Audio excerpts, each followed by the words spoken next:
Bonjour à tous et bienvenue dans la deuxième partie de ce tutoriel relatif à la création d'un tableau de bord e-commerce sur Excel.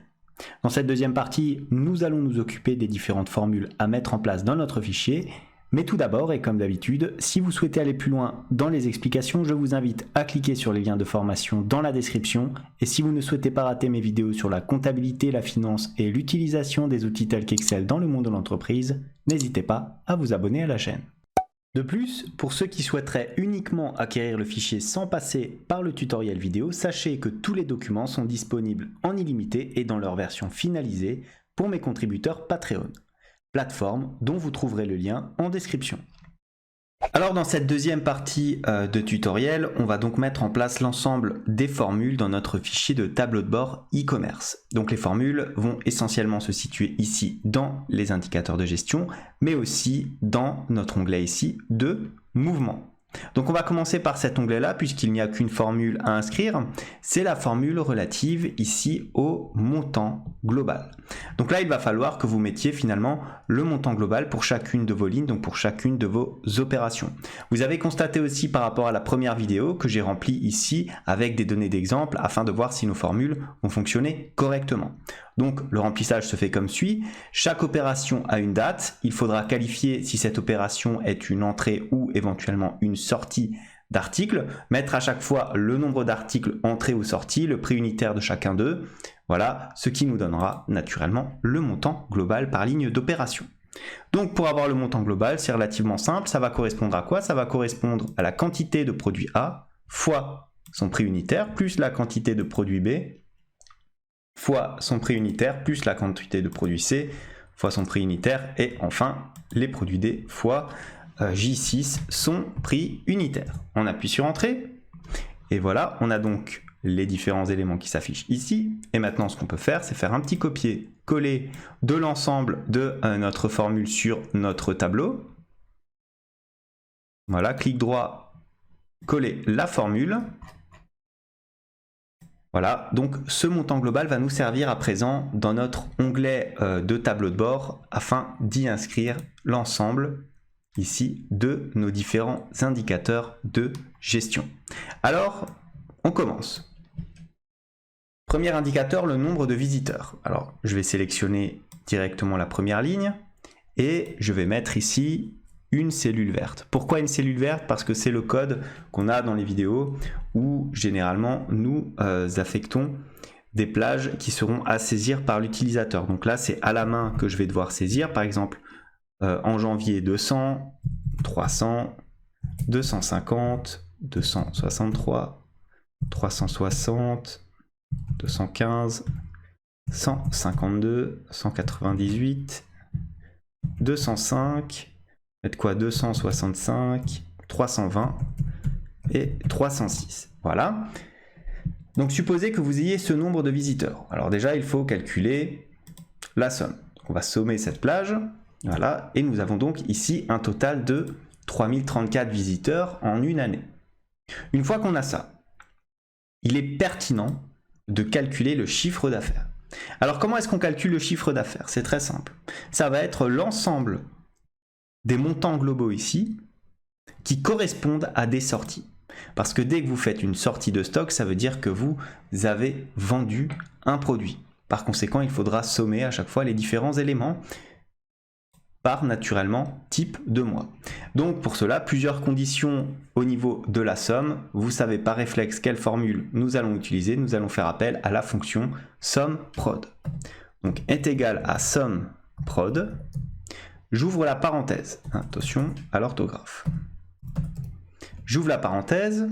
J'ouvre encore une fois la parenthèse parce que premier filtre, il faudra sélectionner le mois en question, donc qu'on soit au mois de janvier. Donc on va faire venir notre fonction mois. Et où est-ce qu'on va filtrer les différents mois? Ça sera naturellement dans l'onglet des mouvements ici. Et naturellement notre colonne A relative aux dates. Je ferme la parenthèse, est égal à quoi? Alors là, si on veut sélectionner que les mois de janvier dans cette case-là, il faut que ça soit égal à 1. Donc je pourrais mettre égal à 1. Or, si je fais ça, je vais devoir à chaque fois changer case par case. Donc je souhaite moi pouvoir tirer la formule vers la droite sans avoir à effectuer de manipulation supplémentaire. Donc on va utiliser cette petite astuce, regardez, est égal à colonne. Alors colonne va vous rapporter le numéro de la colonne active. Ici par exemple ça sera numéro 2. Nous on veut le chiffre 1, donc on va faire juste colonne moins 1. Et la petite astuce c'est que maintenant en faisant ça, à chaque fois que vous allez tirer votre cellule vers la droite, ça sera 1, 2, 3 et ainsi de suite. Et donc ça va correspondre directement au mois ci-dessus. Donc colonne moins 1, on ferme la parenthèse. On multiplie, deuxième matrice. Il faut sélectionner les plages qui correspondent à des sorties. Donc pour cela, on va dans notre onglet mouvement. On sélectionne ici la colonne B, comme ceci. Ensuite, on fait un petit égal, on ouvre les guillemets à sortie. Attention à avoir bien le même orthographe que nous avons ici dans notre liste déroulante. Et je ferme ma parenthèse. Enfin, j'ajoute maintenant la plage assommée, c'est-à-dire les montants globaux. Voilà, je ferme la parenthèse et je ferme encore une fois la parenthèse. À chaque fois, vous voyez, quand la parenthèse ici est rouge, ça veut dire qu'elle n'a pas été fermée entièrement. C'est une petite astuce. On appuie sur Entrée. Je me retrouve avec 96 ici en chiffre d'affaires. Je vais vérifier. Est-ce que pour le mois de janvier, j'ai 96 € relatifs aux sorties? Regardez ici, j'ai 2 éléments en janvier, mais c'est des entrées, donc je ne dois pas les prendre en compte. La seule entrée que j'ai en janvier, c'est celle-ci, la dernière, le 3 janvier 2022, une sortie avec un montant global de 96 €. C'est bien ce que je retrouve ici dans ma cellule. À présent, je vais figer l'ensemble des plages de matrice. Voilà. Afin de pouvoir tirer ma formule simplement vers la droite. Copier et coller notre formule. Voilà. Maintenant, on peut faire un petit check rapide. Regardez, je prends la somme de mes différents de mon chiffre d'affaires. Donc, j'arrive à 1002 €. Je regarde ici. Si l'ensemble de mes sorties est égal à 1002 €. Donc là, j'ai sorti. Enfin, les 3 derniers sont des sorties. J'ai bien 1002 €. Donc, ma formule fonctionne sur l'année. Naturellement, ce que je vais faire, c'est que je vais un petit peu changer le format. Je vais passer sur un format monétaire. Voilà, comme ça. Alors, on va peut-être même le mettre en gras. Hop. Et naturellement, la petite fonction somme qui va bien en gras elle aussi. Voilà. Une fois qu'on a ça, maintenant, on va passer au nombre de ventes. Alors vous allez voir, c'est à peu près le même système. On va utiliser là pareil notre SumProd et on va compter à chaque fois le nombre de ventes, donc le nombre de lignes où nous allons avoir une sortie. Donc SumProd. J'ouvre la parenthèse comme avant, on va commencer par sélectionner le mois. Quand vous avez de toute façon un filtre comme ça à faire sur le mois, vous commencez toujours par filtrer le mois. Moi, j'ouvre la parenthèse. De quoi? De notre colonne ici, de date. Voilà. Je ferme la parenthèse, est égal. Même astuce que tout à l'heure. Colonne, moins 1. Pour l'instant, rien ne change. Je ferme la parenthèse encore une fois. Je multiplie et je prends tout simplement la deuxième condition. La deuxième condition, donc on va avoir ici, alors on va sélectionner la colonne A jusqu'à 100. Et je vais utiliser un petit symbole, regardez, pour dire différent d'une cellule vide. Ça veut dire qu'on va devoir sélectionner l'ensemble des éléments de janvier ainsi que toutes les autres lignes qui ne sont pas vides, afin que Excel ne compte pas des cellules vides dans nos ventes, ce qui amènerait donc à des chiffres faux. Ensuite, je multiplie encore, et là on va compter véritablement. On va utiliser, alors, dans ici notre colonne d'entrée-sortie, on va filtrer véritablement le nombre est égal à sortie. Donc ça va compter le nombre de sorties. Je ferme la parenthèse. Une fois, deux fois. Voilà. Alors regardez, premier filtre, je prends le mois ici en question. Donc je lui dis de sélectionner le mois de janvier. Ensuite, deuxième condition ici, la cellule de mon tableau ne doit pas être vide pour pas compter une cellule qui ne doit pas l'être. Et enfin, ici, je rajoute la condition des différentes sorties. J'appuie sur Entrée et mon nombre de ventes donc est de 1. Maintenant, alors on va regarder, tout simplement en janvier, je n'ai qu'une seule vente, qu'une seule sortie, c'est celle-ci, donc on en a bien 1. Ensuite, ce que je vais faire, c'est que je vais figer la plage de matrice comme on a fait tout à l'heure.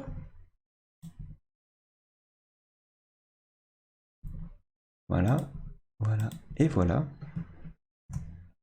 Et je fais un petit clic droit, copier, coller la formule. Voilà. Voilà, je peux compter, j'ai 5 sorties, on va regarder. J'ai bien 1, 2, 3, 4, 5. Et si je regarde les mois où sont mes ventes, j'en ai eu une en mars, une en mai, on regarde ça, une en mars, une en mai, une en juin, juillet et janvier. Juin, juillet et janvier. Donc ma formule fonctionne. Nombre de ventes, là pareil, ça sera une fonction somme classique à utiliser. On appuie sur Entrée, voilà, on valide notre formule. On met tout ça en gras. Maintenant, le panier moyen.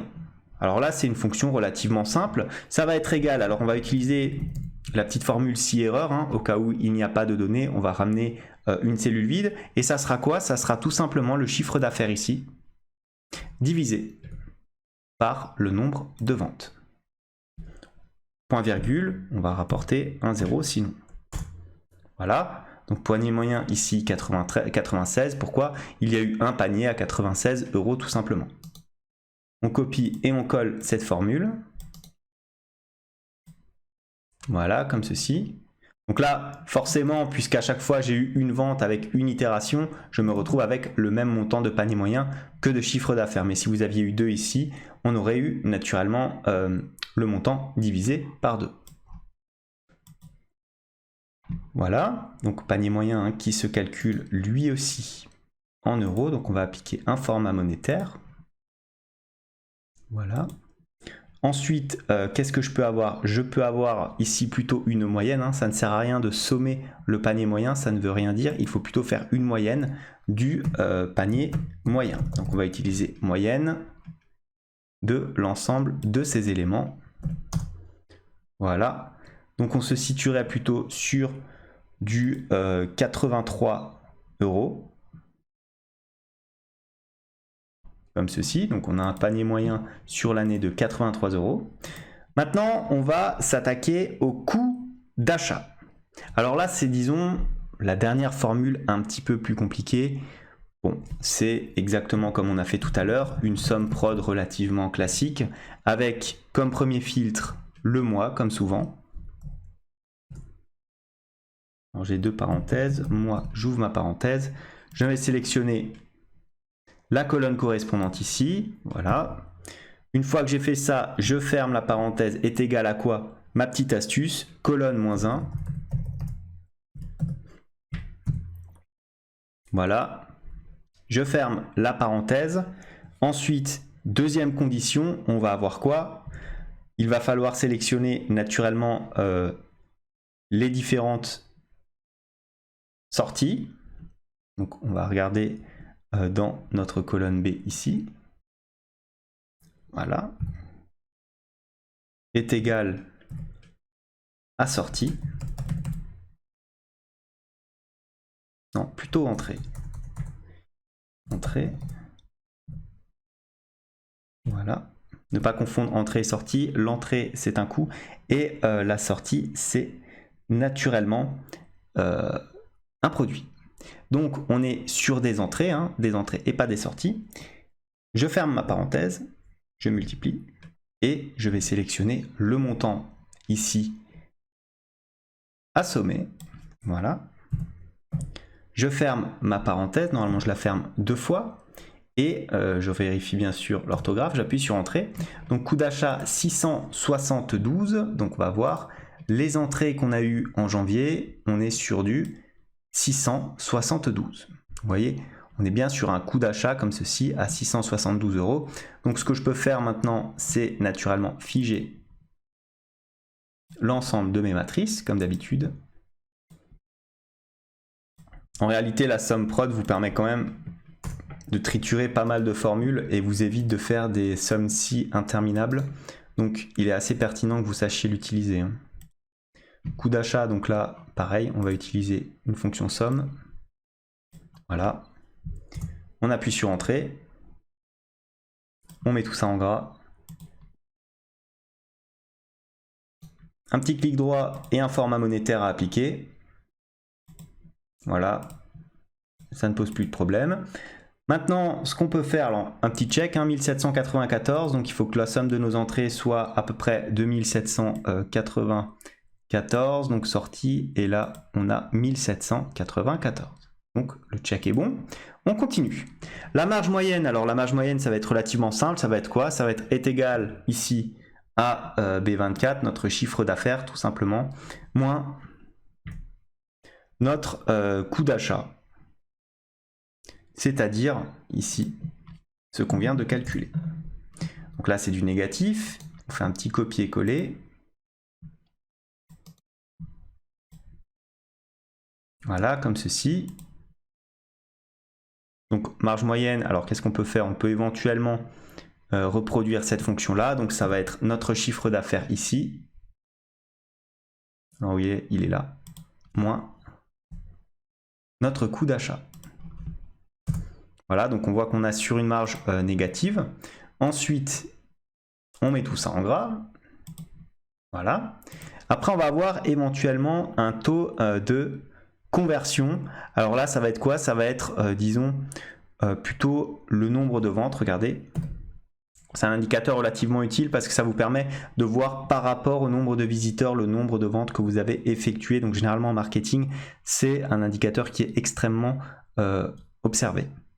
Donc le taux de conversion, ça va être quoi? Ça va être le nombre de ventes ici, divisé tout simplement par le nombre de visiteurs. Un petit clic droit, copier-coller de la formule. On copie-colle même ici, hein, ça marche aussi. Hop. Naturellement, vous l'avez deviné, là il faut passer tout ça en pourcentage. Donc là forcément on a des taux de conversion extrêmement bas puisque les chiffres que j'ai mis en exemple sont extrêmement faibles. Voilà, donc on est sur du moins 1%. Si maintenant j'abaissais, regardez, que je mettais sur du 20, on se taperait déjà des chiffres à 5%. On va laisser rapidement sur 200. Voilà, pour l'exemple. Le nombre de retours. Alors là, par contre, le nombre de retours, ça va être vous qui allez le remplir, hein, puisque ça sera des données que vous allez devoir saisir en brut. Alors on va vite regarder. On va mettre ça en gras. Voilà, comme ceci. Hop. On va mettre une somme ici pour l'ensemble de nos éléments. Voilà. On ne change pas naturellement le style, hein, ça va être des chiffres normaux. Ensuite, le taux de retour, alors c'est relativement simple, c'est égal à quoi? C'est égal au nombre de retours divisé par B25, c'est-à-dire le nombre de ventes. Comme ceci, on fait un petit clic droit à copier et coller. Comme ceci. Alors là, pour éviter le div par 0, je vais rajouter un si erreur. Comme ceci. Point virgule, on renvoie une cellule vide, hein, plutôt. Voilà. Donc regardez, copier, coller. Voilà. Donc on a un retour comme ça. Bien sûr, on met les éléments en gras. Hop. Et en pourcentage. Et voilà donc notre petit tableau des indicateurs de gestion. Ce qu'on peut éventuellement faire, c'est sélectionner. Alors, je vais sélectionner peut-être l'ensemble ici des éléments avec une petite mise en forme conditionnelle, un petit jeu d'icônes, voilà, où on va rajouter les différents éléments. Donc, coût d'achat, alors on va peut-être même le faire séparément ici, les différents points positifs. Hop. Donc la flèche verte ici va correspondre aux éléments positifs. Ici, les coûts d'achat doivent être minimisés. Par conséquent, au niveau des jeux d'icônes, il faudra établir une autre règle. Ici, donc ordre inversé, hein, ça veut dire que les icônes rouges doivent être pour les valeurs les plus fortes, puisque vous avez trop dépensé. La marge moyenne, ça à la limite on peut le laisser. Le taux de conversion, ainsi que le taux de retour. Alors taux de conversion là pareil, mise en forme conditionnelle, ça va être du positif lorsque c'est comme ceci, et le taux de retour, alors là ça sera de la même manière que tout à l'heure, avec un ordre inversé. Voilà, voilà. Voilà maintenant vos différents éléments. Vous allez donc pouvoir checker les différents indicateurs de gestion. Naturellement, si vous en avez d'autres, n'hésitez pas à les ajouter dans ce cadre-là. J'ai mis les indicateurs basiques en marketing et en e-commerce. Voilà donc pour la deuxième partie de ce tutoriel. Comme d'habitude, si vous avez aimé la vidéo, n'hésitez pas à la liker, à la commenter, à vous abonner à la chaîne si ça n'est pas encore fait. En tout cas, moi je vous dis merci et à bientôt pour la troisième et la dernière partie de ce tutoriel.